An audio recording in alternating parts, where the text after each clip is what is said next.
Hi මගේ ආදරණීය යාළුවෝ හැමෝම HMN ප්‍රසා YouTube channel එකට ආදරයෙන් පිළිගන්නවා. අද මම ඔයාලත් එක්ක share කරගන්නේ ඔයාලා හැමෝම අහපු ප්‍රශ්න වලට උත්තර. eBay dropshipping ගැන සහ eBay direct shipping ගැන. මොකද මම ගොඩාක් කාලයක් තිස්සේ eBay කරනවා. eBay එක ගැන සියලුම details ඒ කිව්වේ ඔයාලා අහලා තියෙන ප්‍රශ්නත් එක තමයි මම මේ සේරටම උත්තර දෙන්නේ. ඉතින් බලමු ඔයාලා අහපු ප්‍රශ්න සහ මම මොනවද ඒවට දෙන උත්තර කියලා.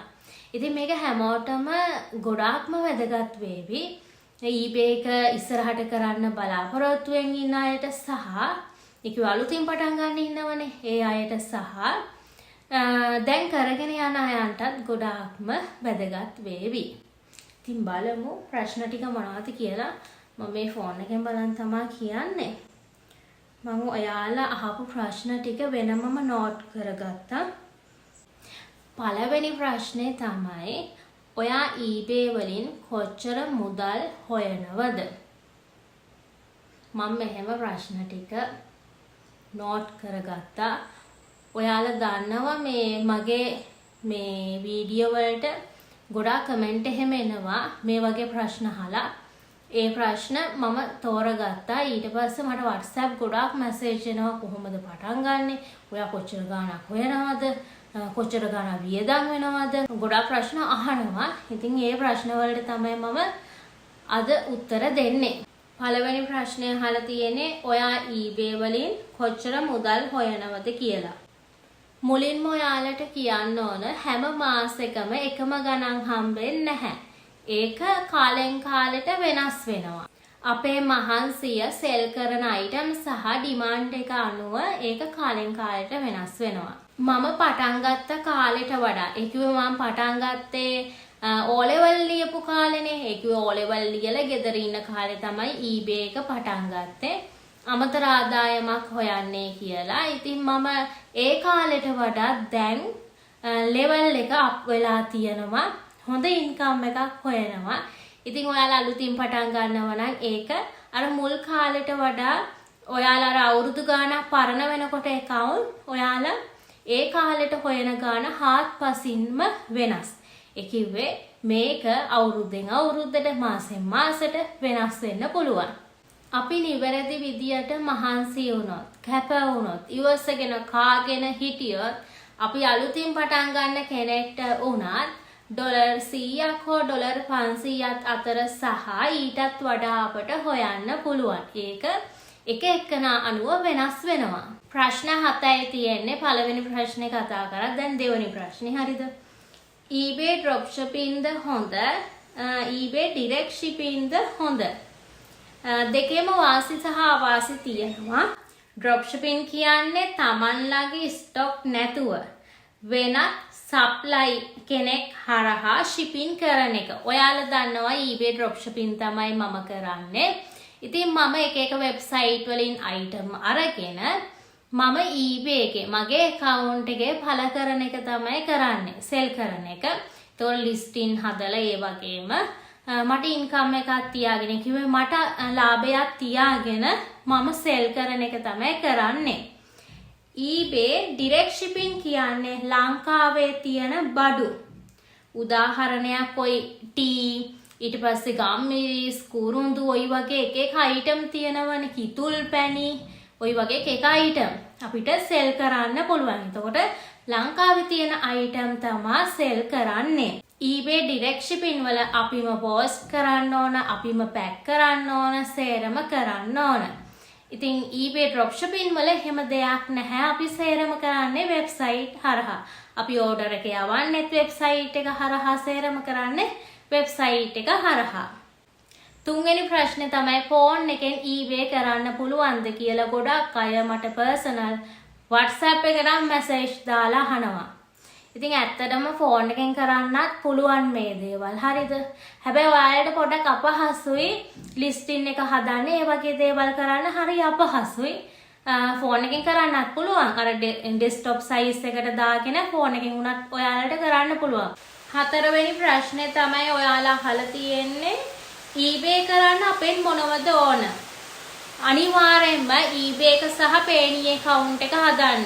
දැන් අපි මුලින්ම කරන්නේ eBay account එක හදනවා, Payoneer account එක හදනවා, eBay Payoneer link කරනවා, selling active කරනවා, ওই ටිකනේ කරන්නේ. එතකොට eBay සහ Payoneer account හදනකොට ඔයාලා කලින් හදලා තියෙනනම් ඒව suspend වෙලා නම්, block වෙලා නම්, lock වෙලා නම් ආපහු ඒ විස්තර වලට හදන්න බෑ. ඒ කිව්වේ ඒ අදාළ කෙනාට ආපහු account හදන්න බෑ. එතකොට ගෙදර වෙන කෙනෙක්ගේ නමට සහ එයා අඳුරන වෙන කෙනෙක්ගේ නමට තමයි එයාට හදන්න වෙන්නේ. එහෙම හදනවා නම්. එතකොට eBay සහ Payoneer account දෙකම දැන් මගේ නමට හැදුවොත් eBay සහ Payoneer දෙකම සමාන වෙන්න ඕන. තොරතුරු සේරම සමාන වෙන්න ඕන. මගේ බැංක් account වෙන්න ඕන. සේරම මට අයිති දේවල් වෙන්න ඕන. එතකොට ජාතික හැඳුනුම්පත ඕන. අලුතින් නිකුත් කරන ලදේ කිව්වේ අර අලුත් ID එක දැන් පරණ ID එකේ ඔක්කොම තියෙන සිංහලෙන්නේ. ඉතින් ඕක දෙන්න බෑ අපට. ඒක දීලා වෙරිෆයි කරන්න බෑ. අලුත් ID එක ඕන. අර ලයිසන් එක වගේ තියෙන ID එක හරි, પાස්පෝර්ට් එක හරි. ওই දෙකෙන් එකයි තියෙන්න ඕන. ওই දෙකම තිබ්බ ප්‍රශ්නයක් නැහැ. ඔයාලට කැමති එකක් දීලා වෙරිෆයි කරගන්න පුළුවන්. අඩුම තරමේ પાස්පෝර්ට් එක හරි තියෙන්න ඕන. අලුත් ID එක නැත්නම් තව දෙයක් තමයි ඔයාගේ ලිපිනය තහවුරු කරන්න බැංක් ස්ටේට්මන්ට් එකක් හරි, ලයිට් බිලක් හරි, වතුර බිලක් හරි, බදු බිලක් හරි මොකක් හරි තියෙන්න ඕන. ওই ටිකෙන් එකක්. හරිද? එතකොට ඔයාලගේ ලිපිනය ඔයාලා ID එක දෙනවනේ. ID එක දුන්නාට පස්සේ Payoneer account එකේ දාන details අනුව ඔයාගේ නම, address එක ඒ විදියටම ඔයාගේ බැංක් ස්ටේට්මන්ට් එකේ හරි, වතුර බිලේ හරි, ලයිට් බිලේ හරි, නැත්නම් ඔයාගේ බදු බිලේ හරි ওই හතරෙන් එකක තියෙන්න ඕන. මාස 6කට වඩා පරණ වෙන්න බෑ. ඒව හරියට වෙරිෆයි කරගන්න ඕන. හරි තොරතුරු ඕන. නැත්නම් account හදන්න බෑ. සාර්ථකව eBay කරන් යන්න බෑ. අනිවාර්යයෙන්ම බැංක් account එකක් තියෙන්න ඕන. ඉතින් බැංක් account ගත්තට පස්සේ බැංක් account හොඳම බැංක් account තියෙනවා. ඉතින් ඔයාලට මේ දේවල් දැනගන්න ඕන නම් මට WhatsApp message එකක් දාන්න. බැංක් account එක දෙනකොට ඒකත් ඔයාගේ නමට තමයි තියෙන්න ඕන. debit card එකක් එහෙම අනිවාර්යයි. හොඳම ප්‍රශ්නයක් අහලා තියෙනවා. හරිද? 5 වෙනි ප්‍රශ්නේ. eBay කරන්න අපේ අතේ කොච්චර මුදලක් තියෙන්න ඕනද? eBay dropshipping, eBay direct shipping ওই දෙකටම අපේ අතේ මුදලක් තියෙන්න ඕන. නැතු ඉතින් කරන්න බෑ. eBay dropshipping අපි කරනවා නම් දැන් මම dropshipping නේ කරන්නේ. මම ඉස්සරහට direct shipping උන් පටන් ගන්න හිතාන් ඉන්නවා. ඒක හිමිහිට පටන් ගන්න ඕන. එතකොට eBay dropshipping වල අපි order යවනකොට දැන් අපි හිතමුකෝ අද order 10ක් ආවා කියලා. ඉතින් order 10 යවන අපිට අනිවාර්යයෙන්ම අපේ අතේ මුදලක් තියෙන්න ඕන. අපි website හරහා තමයි item අරගෙන අපේ eBay account එකේ දාන්නේ, listing එක හදලා sell කරන්නේ. එතකොට අපි හිතමුකෝ nail polish අපි sell කරා කියලා. එතකොට ওই nail polish ටික යවන්න හරියට order ටික යවන්න අපි අලියකට ගිහිල්ලා තමයි ඒ order ටික යවන්නේ. එතකොට ඒකේ ගාණ අපේ bank account එකෙන් කැපෙනවා. එතකොට eBay dropshipping කරන්න සල්ලි තියෙන්න ඕන. eBay direct shipping කරන්න මුදලක් තියෙන්න ඕන.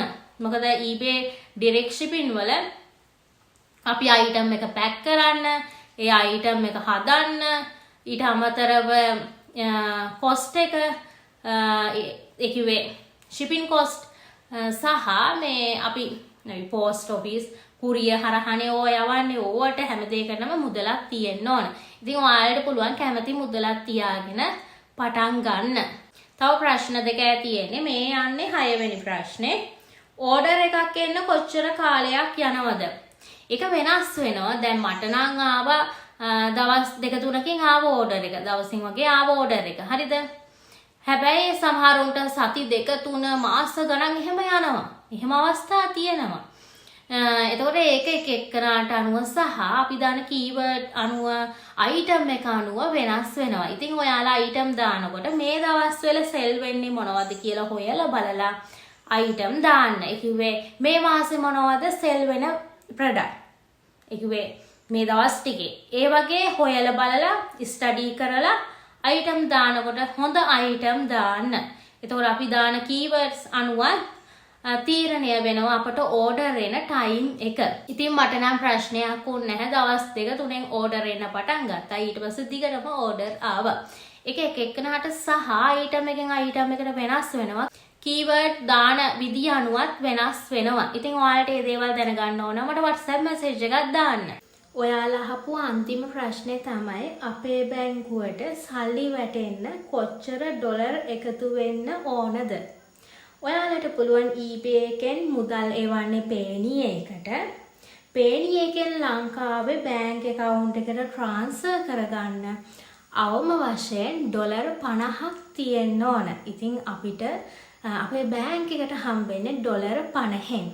ඉතින් ඔයාලත් මම වගේම eBay එකෙන් හොඳ ඉන්කම් එකක් හොයන්න. අමතර ආදායමක් හොයන්න පුළුවන් eBay එකෙන්. eBay එක කියන්නේ ගොඩාක් හොඳ වෙබ්සයිට් එකක්. මම ආසම වෙබ්සයිට් එකක්. ඉතින් මම ගොඩ ගියේ මම තැනකට ආවේ eBay එකෙන්. ඉතින් මට හරිම සතුටුයි. මොකද මම O level කාලේ තමයි පටන් ගත්තේ. O level ඉවර වෙලා. ඉතින් ඒ දවසේ බලද්දී දැන් ඒ දවසේ අද දවස බලද්දී ලොකු තැනක ඉන්නවා මම සාමාන්‍යයෙන්. ඉතින් ඔයාලත් අනිවාර්යයෙන්ම part time අමතර ආදායමක් මොන වෙබ්සයිට් එකකින් හරි හොයන්න. ඉතින් යාළුවනේ මම අතට ගිහින් එන්නම්. ඔයාලා පරිස්සමින් සතුටින් ඉන්න.